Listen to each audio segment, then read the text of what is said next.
Umar Khalid is not from my party. Rohit Vemula was not from my party. The 35 arrested students in Calicut who were protesting for HCU and they were just arrested just like that on no basis at all. They are not from my party. We have political differences among all these parties, but we stand up firmly for one another's right to freedom, right against imprisonment, right against being pushed to suicide, right against being denied the right to contest elections. I have so much to talk to you about, but I have been put in a very difficult situation where two fantastic speakers before me have just spoken. But it's also a good situation in the sense that it will make what I have, so what I'm going to say, much more believable to you. Because one year back we used to talk about the saffronization of education. We used to have through the union we would sort of have programs on saffronization of education, etc. And people would be like, okay, where is saffronization? We couldn't see it. But now, all of this does not seem like a conspiracy theory anymore. It's right here in our face. And it's not as if the earlier governments were not involved in Muslim witch hunt, as if the earlier governments were not involved in caste operation. They were, yes, they were. But this government has a specific tendency, and that is why we call it fascist. Again, another sort of conspiratorial term which we have been using for a while, and we are also criticized by the liberal media. When we say this to the journalists, they smile a little, and they think that this is a far-fetched comparison. But what is it that makes this government fascist? It is this obsession to wipe out any opposition at all. It is this insistence on one language, one culture, one food habit. Uh, if they eat only chicken, we have to eat only chicken. If they eat mutton, we have to eat mutton. Tomorrow, if they decide to eat vegetarian, so we all have to become vegetarian. This insistence on one religion, Hindu Rashtra, and one big Akhand Bharat, who's, we only have the map and we don't have the content within, is completely hollow. What constitutes that one big Akhand Bharat? We don't know. But there's a question that I would like to ask to this government. If you want one language, one culture, one food habit, one dress, etc., etc., etc., why is it that you are okay, you are quite comfortable with hierarchy of caste, hierarchy of class? Why are you so comfortable with it and in fact promoting it? If there's anything that needs to be annihilated from this country, it's not political difference. It's not the divisions within the left which are often scoffed at. It's not those that we need to annihilate. What we need to annihilate is caste. What we need to annihilate is inequality. That is the only thing that needs to be annihilated from this country, not diversity. Diversity is the essence of this country. And when someone asks, what is nationalism? Nationalism in India is defined, at least the way I see it. And my position is also very interesting. I will come to that. My location also becomes very interesting in all of this. The way nationalism has to be seen, there have to be two very important components. One is this respect for diversity, is this non compromising respect for and commitment to diversity. I don't think that any government can make us feel secure if they have a tendency of wiping out diversity. I don't think that we can feel secure with such a government. The second very important factor is this the way we have defined our nationalism, unfortunately, today it's anti-Pakistan. And Pakistan is just a trope. By way of Pakistan, it's, anti-minority, anti-Muslim kind of nationalism. That is the way nationalism is defined. So when they say bad things about Pakistan, we know that so many localities in India, which are Muslim localities, are named as Chota Pakistan. That is the code word that is used for them. So Pakistan is just a trope. Now, what if Pakistan was not there? What if the partition did not happen? Then what would we define our nationalism on the basis of? That's a funny question, but it does have an actual answer. The answer is our nationalism was supposed to be an anti imperialist nationalism. It was supposed to be defined against colonial racial domination. What happened to that idea? And, it's really funny that people who are talking about nationalism today, they are the proponents of globalization. it's really funny that people who are, giving us this very high sounding rhetoric about nationalism, they are the people who are uh, in favor of greater globalization. They are in favor of bringing in private foreign universities. They are in favor of easing the nuclear liability norms. They are in favor of bringing education, agriculture, healthcare under the World Trade Organization, under the WTO GATS, and they teach us nationalism. It's quite ironical. So, in that sense, this nationalism, not only is it hollow, it is hollow, yes, but it's also a cover up. It is also a cover up for an anti national conspiracy. If there's something anti national, that is this, selling the lives and livelihoods of people to foreign corporates, and not just to foreign corporates, to people like Vijay Mallya, who are given an easy exit from the country. And our 56-inch wide prime minister, he doesn't know, he doesn't get to know that he has left the country. They stopped Priya Pillai from leaving the country because she was going to depose before an environmental tribunal against the malpractices of a British registered company. Her, they will stop, they will offload her. And not only that, on the Times Now show, they will declare Priya Pillai and her supporters as anti-national and ask them to have some shame. Kavita Krishnan was called on the was called on the Times Now show, and she was booed down, and she was called a shameless woman because she was defending Priya Pillai's right to go and depose, and she was bringing some new points to the debate. But Vijay Mallya, I'm not sure. Has there been a show on Vijay Mallya on Times Now? Has anyone seen it? Not me. Forgive me if I'm ignorant. But here's the thing. We are allowing people's lives and livelihoods and healthcare to be sold off without any concern at all for how these people will live. So then this nationalism becomes a very hollow kind of nationalism. And that's not surprising because everything that this government has brought in so far is hollow, actually. Um, have you seen a water bubble? I'm sure all of you have seen a water bubble. And what is this air bubble inside water? It looks shiny on the, its surface is very shiny. But the moment you prick it, and I'll tell you how to prick it, the moment you prick it, it just bursts. It vanishes into thin air.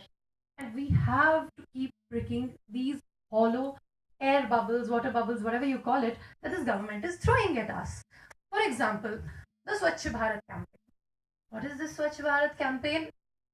Narendra, I don't even want to begin to criticize it because there's been so many jokes going on around about Narendra Modi, having a photoshopped, having clean leaves and dry leaves, and picking up a big broom and sort of sweeping away those leaves. It's all drama. We know that. But in the name of Swachh Bharat, a tax is being collected. Swachh Bharat cess is being collected. What is happening with Swachh Bharat cess? Are there any dustbins put across the country? I have not seen any new dustbins. I have not seen any new dustbin installation. Have the laborers who clean our toilets, who clean our universities, have they been provided gloves? They have not been provided gloves. So the swachhata, whose cleanliness are we concerned about? For the past 3-4 years, the student union in JNU has been demanding that the contractual laborers should get gloves, they should get masks, they should get rubber boots. But every time a new contractor comes and they strike new deals, they don't even get leave. They don't even get medical leave. The condition is extremely pathetic. And I don't know whose Swachhata we are talking about. For whom is this cleanliness? I personally get very intimidated by cleanliness. The ABVP people in campus, they on the 9th of February, when this whole thing was happening, this very fateful day, when this whole thing was happening, they were shouting a slogan. It's a very interesting slogan. The people on this side, you must have seen a clip of the former president of the union, Ashutosh.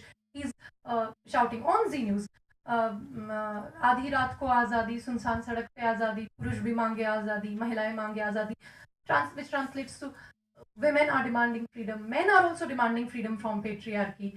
On a lonely street at night, we are demanding freedom. And as a response to that, the ABVP, what are the slogans that they are shouting? Na nahane walon se azadi. As in the people who don't take a bath, which is supposed to be us, the left jhola walas and kurta walas, Naxalis, the people who don't take a bath, freedom from them. So this actually betrays a very upper caste kind of mentality. This actually betrays a very, this, I personally get very intimidated by this kind of sanitized thinking, this kind of, the even this hall, it is too sanitized, I think. We in JNU, we don't have public meetings like that. We called Manisha ji for her discussion on Kafka land. She can testify to that. The mess was pretty unclean in that sense. So this emphasis on Swachhata is also it's very Brahminical, and it's very farcical. If we see the reality of the 90% of the people who are living in the country, it's not Swachh. It's anything but Swachh. And if we have to ensure Swachhata for them, let's start with them.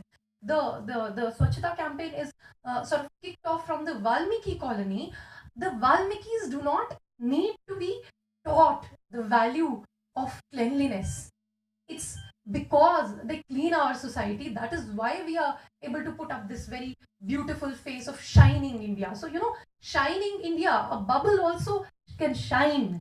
A hollow bubble can also shine. But what matters is what is the content inside that bubble. Another such, bubble that we can talk about is this selfie with daughter, and selfie with Modi, and selfie with God knows what.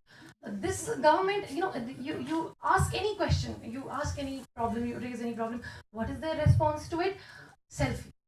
That is, so now you should have a selfie with anti-nationals, so that will eradicate the problem of anti-nationalism from the country. Again, if we prick it, and we have to prick these, we have to keep pricking, we have to keep asking difficult questions, because you ask them 2 questions, they will have absolutely no answers, and that is why they abuse. That is why they abuse. You have seen these ABVP people, these RSS people, the right wingers. Everywhere you go, they have 3 kinds of standard responses. One, Bharat Mata ki Jai. Second is they will beat you up. Third is they will start Ma Bahan ki Galiyan. So Bharat Mata ki Jai and Ma Bahan ki Galiyan somehow go together. It is something that requires a Foucauldian analysis, actually, how these 2 things go together. And these are the 3 standard responses, because they do not actually have answers to all of these things. Now, if we look at the selfie with daughter, again, what happened was, okay, I don't want to be seen as sort of promoting my own party people, but incidentally, in this thing, also what happened was Kavita Krishnan, and also there was one more actress, I forget the name, Shruti Seth. These 2 people, they raised questions about, how is selfie with daughter going to help the cause of women? And the response came. The response came from Alok Nath, none other than Alok Nath, Sanskari. He says, Kavita Krishnan is a bitch and should be raped or something to that effect. Selfie with daughter, hollow, cricket, it bursts. Not only that, Menaka Gandhi, who is the women and child minister of our country, she says, what does she say? That sex determination should be made compulsory.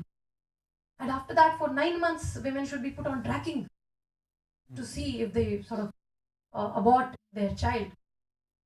This is a very, very dangerous suggestion.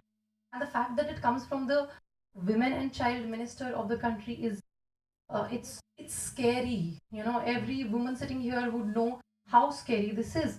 Because so far, the responsibility of ensuring that sex determination does not take place is on the doctor. It's on the medical practitioner. So it's on the society, if we look at it theoretically. But what happens is, when you make sex determination compulsory, you take all the responsibility of the medical practitioner and you put all the responsibility on the woman. So the woman is supposed to ensure that she does not abort her child. So what will happen in these situations? The in-laws can just push her from the roof. It is found that she is having a girl child inside her body. They can just push her away from the roof and say that, it was a accident. You don't have to, just like no one killed Akhlaq, for example. No one has been convicted in that Dadri lynching. No one has been convicted. Everyone has been acquitted. So, we can always say it was an accident. Everything happened. Rohit Vemula died on his own. No one killed Rohit Vemula. No one killed the Dalits in Bihar and Sundru massacre. So many massacres we can count. No one killed them. Similarly, in this, you can actually say that the woman sort of killed herself, and or it was an accident. She just slipped, and then no one will be prosecuted. So this puts responsibility of uh, preventing female feticide on the woman itself, on the woman herself. So this is how dangerous this government is. It uses all these shiny terminology as a cover for all of its fascist policies, and all of these have very again, it sounds very conspiratorial, but this will become clear as and when this government proceeds with its arrogant policies.